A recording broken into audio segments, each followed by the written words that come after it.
Quand vous entendez le mot « gang », vous imaginez probablement une image bien précise des hommes intenses, brutaux et dangereux opérant dans l'ombre et commettant des crimes. Pourtant, dans cette vidéo, nous allons vous montrer des gangs totalement différents de ce que vous pourriez attendre. Même si beaucoup d'entre eux sont techniquement criminels, leurs objectifs, leurs membres ou leurs intentions sont complètement différents et parfois carrément bizarres. Avez-vous déjà entendu parler des Black Hebrew israélites ? Ce gang n'est pas seulement inhabituel, c'est un véritable paradoxe. Les Black Hebrew israélites sont aussi connus sous le nom de nazis noirs. Et en effet, le gang est composé exclusivement de racistes radicaux noirs, actifs principalement en Jamaïque, aux États-Unis, en Israël et au Royaume-Uni. Ils ont un système de croyances extrêmement étrange. Officiellement, ils croient en la Bible, mais ils sont convaincus que les Israélites bibliques étaient à l'origine à la peau foncée et qu'ils en sont les descendants. Les personnes blanches, en revanche, sont vues par eux comme le diable. Et même si les Black Hebrew israélites se considèrent comme des Israélites, les Juifs à la peau claire ne sont pas les bienvenus parmi eux. Sans surprise, le gang fait régulièrement la une des journaux pour ses déclarations antisémites, racistes et homophobes. Les membres défilent souvent dans les rues, en prêchant bruyamment, criant leurs messages sur la prétendue supériorité raciale, avec des micros et des bibles à la main. Dans certains cas, ils vont même jusqu'à la violence. La police a attribué une série d'attaques de grande ampleur dans le New Jersey il y a 6 ans à ce gang. Mais le gang suivant est peut-être encore plus fou. Voici le soi-disant Big Belly Gang venu de Chine.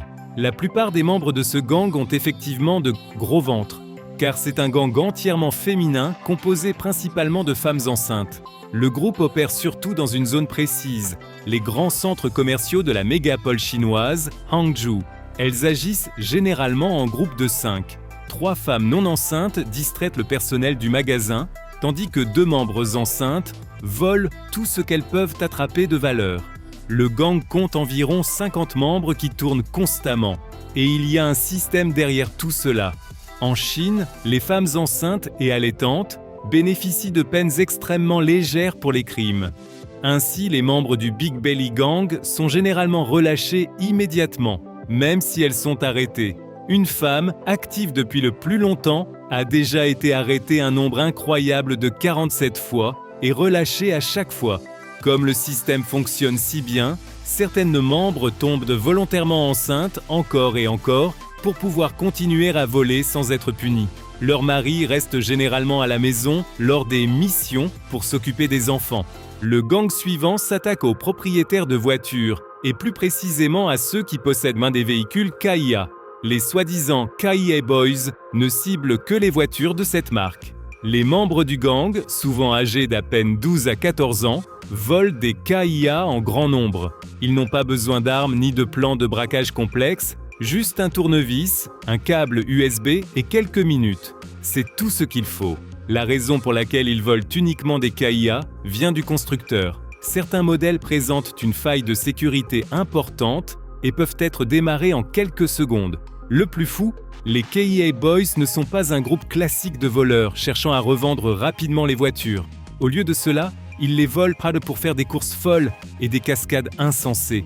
Ils provoquent même la police pour lancer des poursuites à grande vitesse afin de filmer et devenir viraux sur TikTok ou Instagram. Beaucoup de ces gamins n'ont même pas de permis, ce qui finit presque toujours en accident. À Milwaukee, où les boys sont les plus actifs, la ville offre désormais des mises à jour de sécurité gratuites pour les modèles Kia concernés et avertit les habitants de ne pas garer leurs véhicules dans la rue. La plupart des membres des Piranhas, un gang de jeunes au Venezuela, sont aussi des adolescents, voire des enfants. Mais contrairement aux Kia Boys, les Piranhas ne font pas ça pour l'adrénaline. Ils le font pour l'argent. Ils ciblent les gens dans la rue, surtout ceux ayant de longs cheveux ou des cheveux particulièrement beaux. Une fois qu'ils repèrent une victime, le gang l'encercle comme de véritables piranhas. Mais au lieu d'attaquer violemment, ils sortent des ciseaux et coupent les cheveux de la personne en quelques secondes. Les cheveux volés sont ensuite vendus au marché noir et transformés en extensions de haute qualité ou en perruques en vrais cheveux. Aussi bizarre que cela puisse paraître, c'est très rentable en raison de la pauvreté extrême du Venezuela. Voler des passants rapporte souvent très peu, mais de vrais cheveux humains se vendent à un prix intéressant. Les piranhas sont devenus un tel problème que beaucoup de femmes vénézuéliennes évitent maintenant de se laisser pousser les cheveux pour ne pas devenir une cible. Vous souvenez-vous de la mode des clowns d'horreur ? Il y a 10 ans, c'était populaire sur YouTube de faire peur aux gens déguisés en clowns. Mais au Mexique, il existe de vrais gangs de clowns et leurs victimes auraient de la chance de seulement avoir peur. Dans plusieurs endroits, des clowns en costume, masques effrayants et maquillage exagéré surgissent des ruelles sombres, non pas pour distribuer des ballons, mais pour voler, extorquer ou même exécuter des contrastes tueurs. Un groupe en particulier a fait les gros titres, Los Payasos Asesinos, les clowns tueurs. Depuis les années 2010, ils sont connus pour des crimes brutaux. Leur déguisement aide non seulement à intimider les victimes, mais aussi à se fondre parmi les artistes de rue lors des contrôles policiers. Le gang est devenu tristement célèbre en 2013, lorsqu'un tueur déguisé en clown a assassiné l'ancien baron de la drogue, Francisco Rafael Arellano Félix, en plein milieu de sa fête d'anniversaire. Depuis, les gangs de clowns inspirent la terreur à travers le Mexique. Dans certaines villes, il y a une véritable panique des clowns, et toute personne marchant avec un nez rouge dans le mauvais quartier risque de devenir une cible elle-même. Passons maintenant à un gang complètement étrange venu du Japon, le gang Sukeban. Sukeban se traduit approximativement par « chef-femme », ce qui est exactement la manière dont les membres entièrement féminins de ces gangs se voient. Dès les années 1970, de jeunes femmes portant des uniformes scolaires modifiés et arborant des coiffures extravagantes ont commencé à rendre les rues du Japon dangereuses. Les gangs Sukeban se battent contre des groupes rivaux, volent dans les magasins et affrontent régulièrement la police. Certains sont même impliqués dans le trafic de drogue.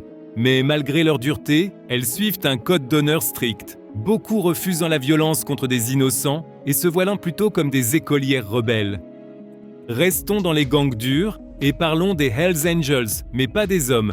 Nous parlons de la version féminine du célèbre gang de motards, The Litas. Alors que les Hells Angels existent depuis longtemps, les Litas n'ont été fondés qu'il y a une dizaine d'années aux États-Unis et se sont depuis étendus à plus de 30 pays. Bien que ce club soit exclusivement féminin, il partage de nombreux traits avec les gangs de bikers tels que les Hells Angels. Presque toutes les membres sont tatouées, portent des vestes en cuir avec des patchs et conduisent de grosses motos Harley-Davidson. La communauté est tout pour elles. Elles jurent un lien à vie avec leurs sœurs. Mais sur un point essentiel, The Litas diffèrent des gangs comme les Hells Angels ou les Bandidos. Elles défendent le bien.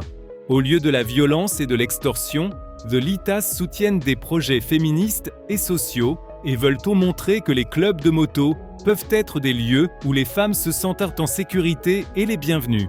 Si vous avez aimé cette vidéo sur les gangs les plus inhabituels du monde, laissez un like et abonnez-vous. Au revoir et à la prochaine, ici sur Bon à savoir.